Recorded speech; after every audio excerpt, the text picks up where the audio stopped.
Hello, me old mates. How are you doing? This is second ghost story for the Halloween housekeeping. This is a Stanwell devil pipe. Mike has, old man thinks, the same pipe, but this one is 9mm, and here's the devil on the side. In it, befitting the devil pipes, I have Drucker Sons of the Devil's Own. It's the top English blend for me. It's fantastic, absolutely beautiful. And of course, the tamper is Devil's Head. Very appropriate for this story. The devil's work is never done. Like the other story, this is a true story, very personal,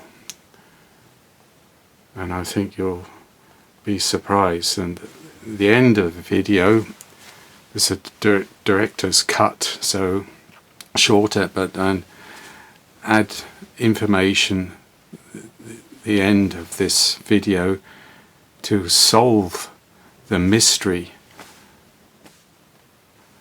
So enjoy it, and happy Halloween.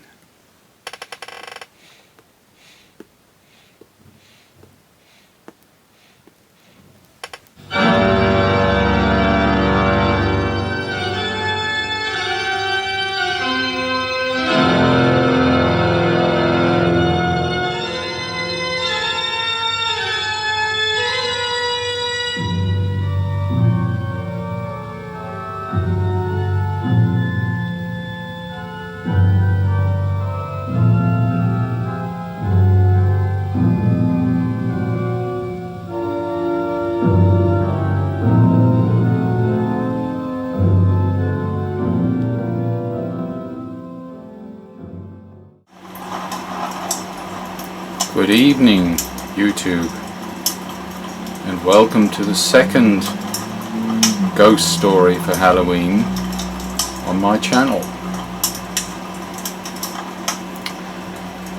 Well, in the last video I explained that I grew up in an old house built in the Edwardian time, from 1909 actually, after the house that stood there burned mostly down in 1908.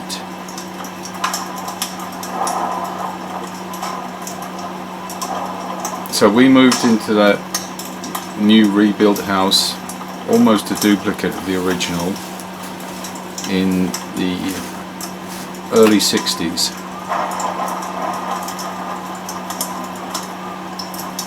So there was a lot of history in that house. Chilton Lodge in Sudbury was the name of it.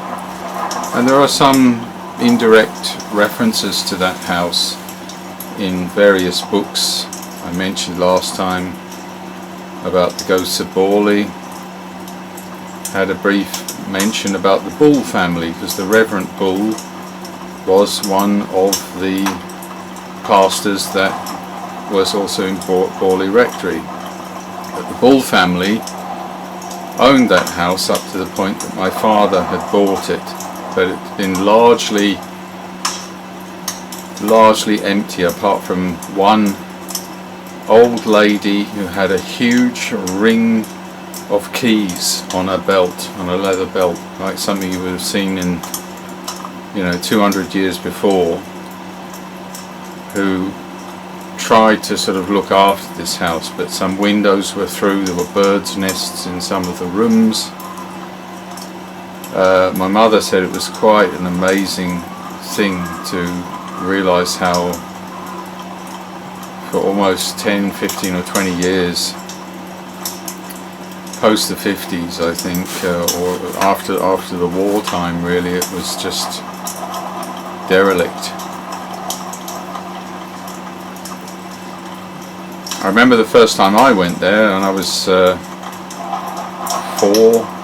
5 years old, that the grass was 3 times my height, and there were a couple of donkeys that had somehow been left there, which my father inherited, and we were forever chasing these donkeys that used to run off down the road, but we had them several years before they were put out in pasture to a more suitable owner, let's say. And there were all kinds of features about this house which told you from another era. There was a driveway with some trees where the carriage, the horse-drawn carriage would come up, and there was a stable which my father then used as a workshop for his building business. Inside there was still that old carriage. Now I don't know what happened to a lot of stuff. He had to clear a lot out, he had to rewire the entire house, do some of the essential plumbing, and did it over years. I remember before we got actually a carpet in one of the bedrooms that my brother and I shared, that must have taken at least 5 years, and we just had a sort of a very simple old roll-out carpet before we had a real proper one. No double glazing. It got very cold in winter. There was actually frost on the inside of the glass in some of the harder winters in the early 60s. Anyway, about the old house. Well, I think my first ghost I met when I was about 5. I had a fever, I was in bed. You know, in those days you had all these children's, you know, like measles and mumps, and you know, you went through the whole series, and mother used to tick them off. Yeah, you've had this, you've had that.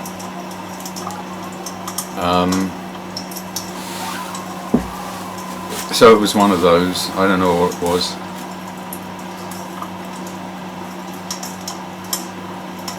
Now, this house was pretty huge. It had 10 bedrooms on the middle floor, where we had our bedrooms and a bathroom, and our father and mother had their master bedroom. And then there was a little stairs going up to something called the attic, and it wasn't a crawl space or something, it was another layer of rooms. There were about two large rooms up there, and there was 1 or 2 sort of cupboard size rooms. And in the old days there used to be the servants' quarter quite often on the highest level. Oddly, it depended on the household, but that's how it was. And my father cleared it all out and replastered everything, but he just left it. And all the time I lived there for 20 years, we never actually put anything in it apart from storage stuff. He kept all of his financial papers and things like that up there, but just very pushed in a corner. No carpets, nothing. But at the age of 5, I think I hadn't barely started all of that, and I had a bit of a fever, and not bad though. And I always remember I was kind of sleepwalking going up these little stairs to the attic area in the evening. I didn't quite know why. I was half in a dream. And that was my first encounter with the misty people. The misty people. Because I heard them and I knew they were there. I wasn't afraid. Really I wasn't. There was no, in this situation, this encounter, there was no cold air. It's quite warmish summertime, I think. Not all the light had gone, but I was just, basically I thought people actually lived up here, and you know, they're a bit different, but,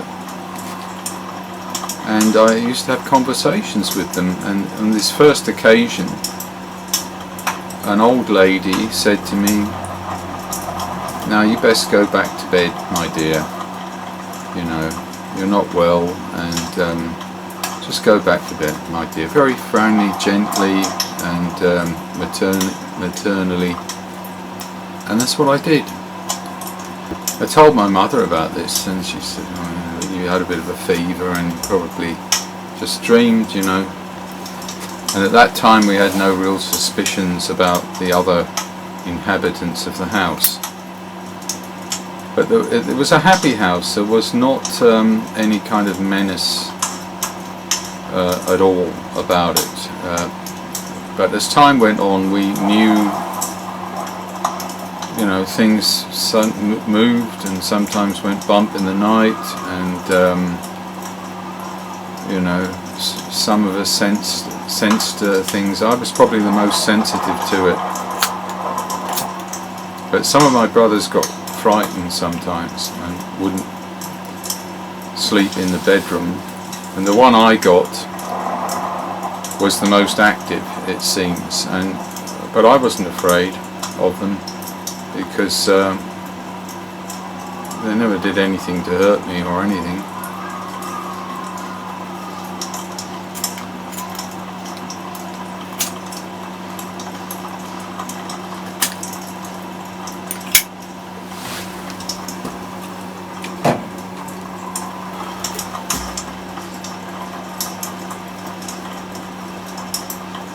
Well, as time went on, it was about 6 years, 6.5.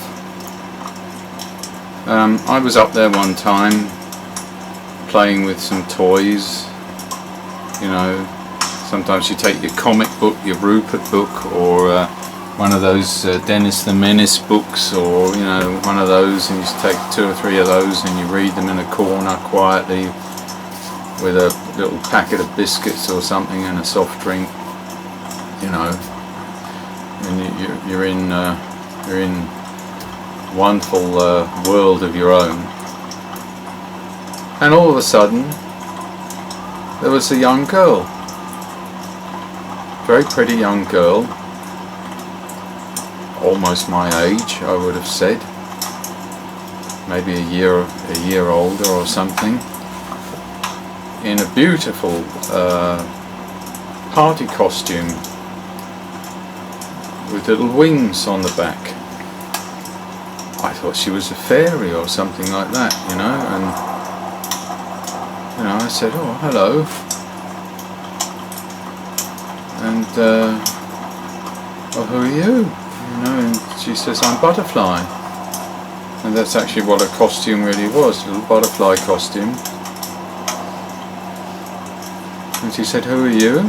I said, "I'm Lester, you know, I live here. I have that bedroom at the end on the other floor, but sometimes I come up here to read." You know? And just like children do, it just struck up a normal conversation. She asked me what I was reading, and you know, do you like that? And she said she's got books as well that she reads, but they look a bit different.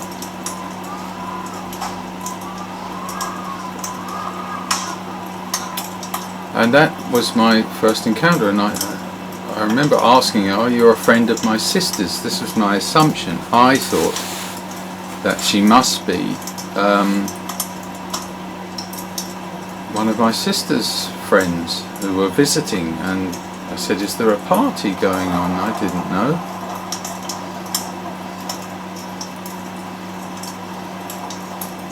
And she said, no, that's just her favourite little costume and she likes to wear it.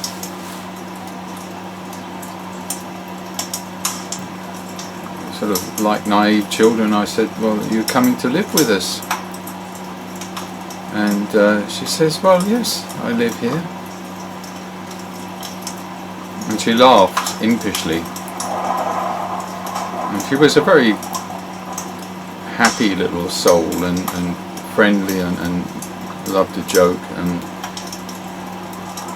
I must have seen her a dozen times after that, you know.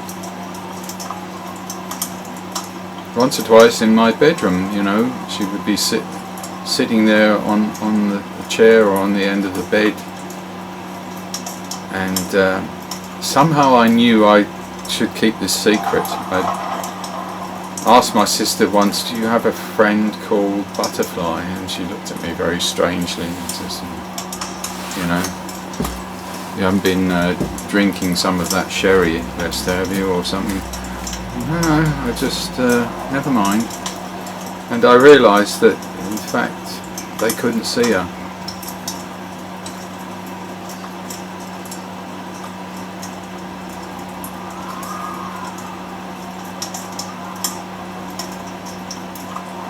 Once or twice I met the old lady. I didn't see her so clearly though. She was more just head and shoulders, a little bit fuzzy, but she was always very kind. And she was just like she was looking, checking how we were getting on or something like that. Always very, very gentle.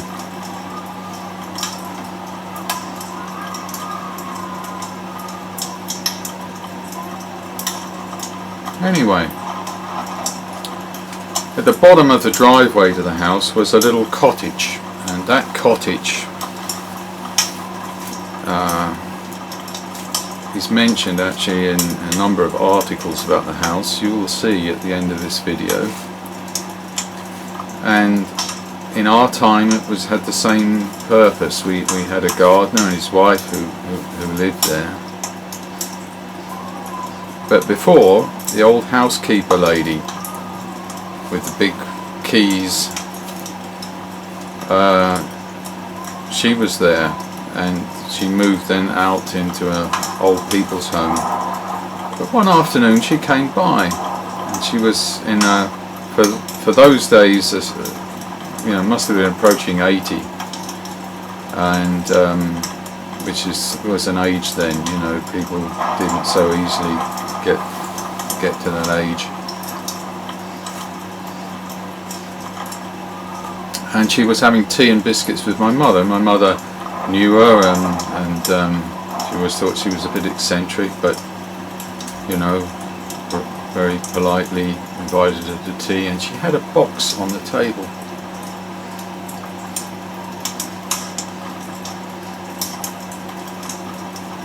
Now, by this age, you know, I was maybe approaching 8 nearly. I'd explored a lot of the grounds, and I'd found things from the past, coins, old bits of toy, porcelain that was broken, lumps of melted metal. I had one in my room that was magnetic, but I showed it to the teacher at school, and I says, "Is it a meteorite?" He says, "No, they're usually smooth." He said, "This has been through a lot of heat and a fire probably, or it could be from an incendiary bomb that landed in the war." But of course it was from the fire of 1908, and there was a lot of stuff that they tried to rescue from the house, and some got broken and got scattered, and that was what I was finding. Sometimes very old things, and one or two quite antique, maybe not really valuable, but like gold coins, but some of the coins were really old, from the 1800s.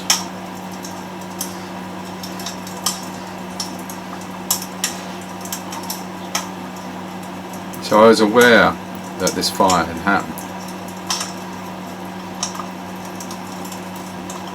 Well, my mother sort of knew a little bit about my imaginary friend, as she called her, and I described her. And I came in Said hello to Mrs. Robinson, the old lady. She had a lovely mild Scottish accent. Somehow there was a connection with Scotland, with that house back then and the original family who lived in the original house. 2 sisters and a young girl called Violet.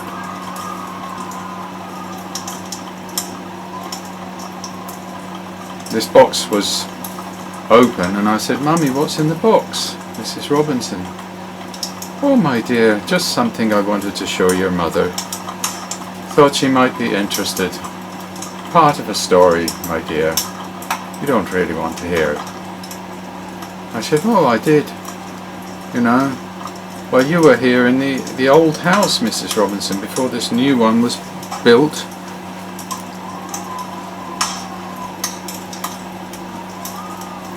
You must remember the people who were there in those days, you know." "Oh, I do, my dear. Oh, they were very nice, the two sisters and little Violet, yeah." And then she looked very sad and looked at the box. I started to move forward. My mother said, "Don't look, Lester. You go off and play now." And I became aware that it wouldn't be something nice. I approached closer.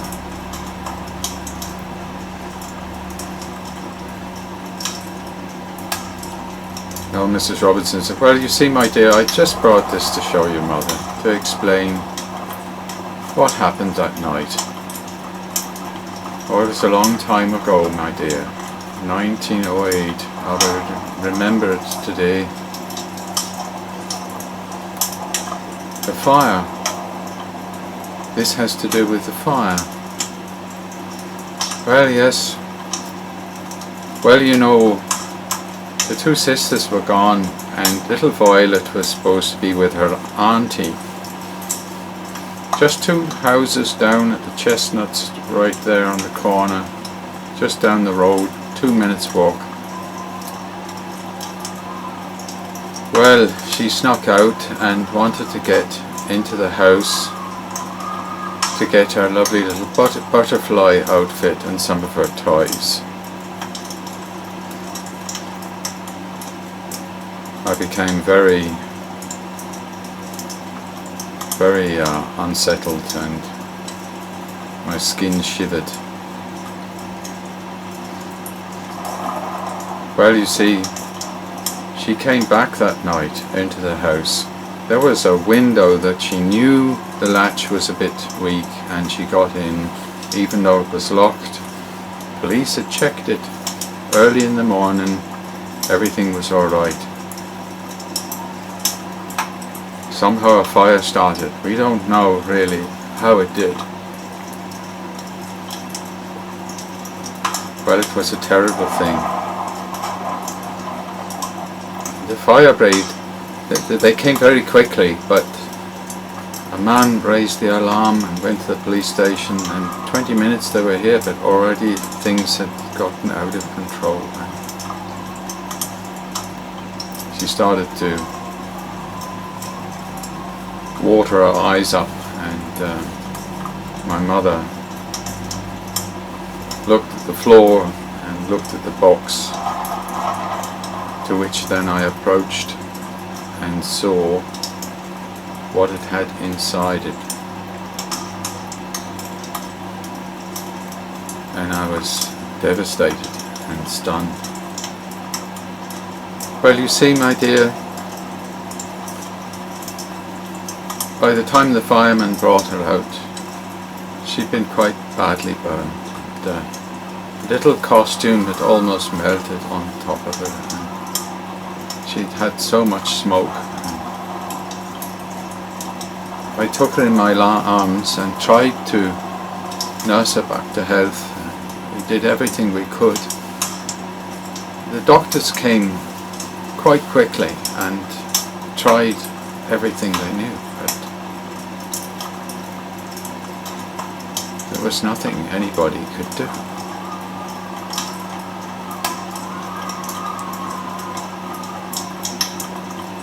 I came close to the box.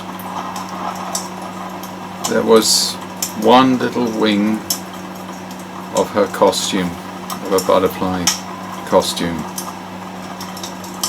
badly charred, faded from the lovely golden yellow I remember. My mother took a picture of it, put it in our house history book.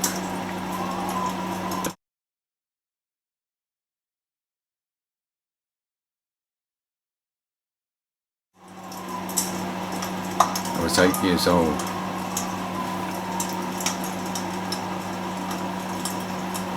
I reached forward with my little hand and touched it. I felt myself shudder and my face crease with agony.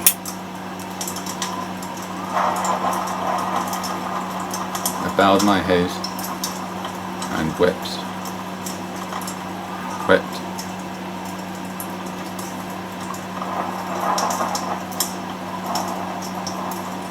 There was nothing I could do.